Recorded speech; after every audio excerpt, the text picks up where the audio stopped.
look at this word, trichloroethylene, or TCE for short. It has been proven by the Environmental Protection Agency to be linked with a number of different cancers and chronic diseases.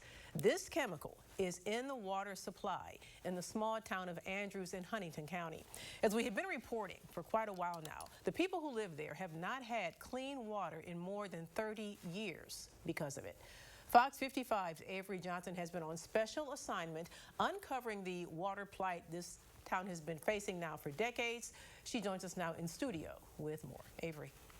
Tara, it's been over 30 years ever since the residents were told that the water was unsafe to drink. But I spoke with one Andrews resident who says the contamination happened decades before the town was officially notified. And he says the chemicals in that water has caused years of suffering for him and many others who live in Andrews. Raymond Tackett,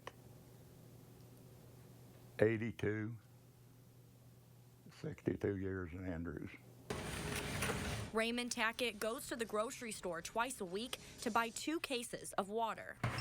This is how he and his wife Pam have survived for the last 25 years.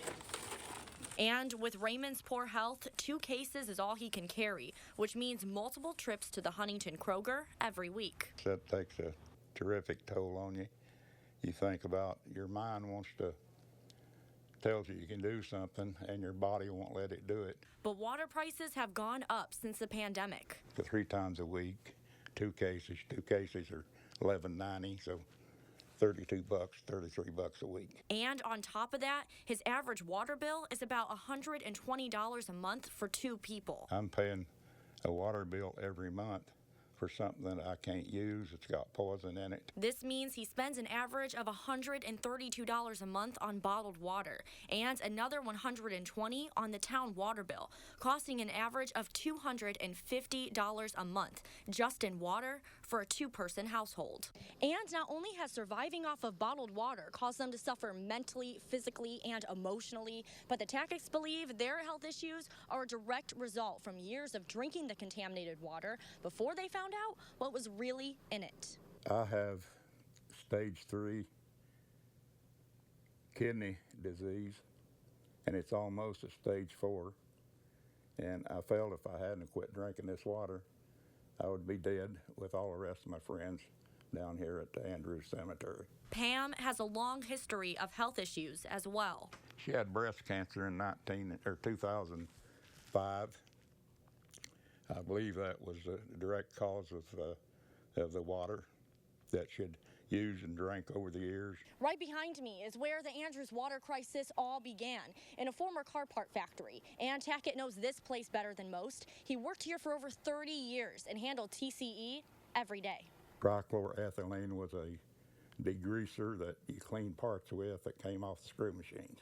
But Raymond says TCE has been in the water since the 1960s. In the mid-60s, somewhere around that time, we had a big tank sitting outside, and it split, was full of trichloroethylene, and it run out on the ground. And we knew later that it got in the water system. Nobody paid any attention to it at that time. That means Andrews residents were drinking and cooking with this water for almost 30 years before they were aware of the contamination.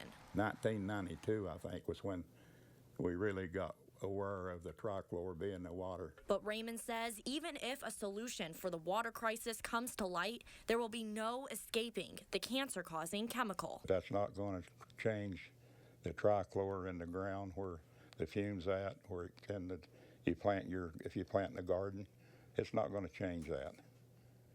And people have to accept that they'll always have it. Now, Raymond says living off bottled water has become a way of life for him, but his biggest worry is having to rely on other people to go to Huntington and get the water for him as his health continues to decline.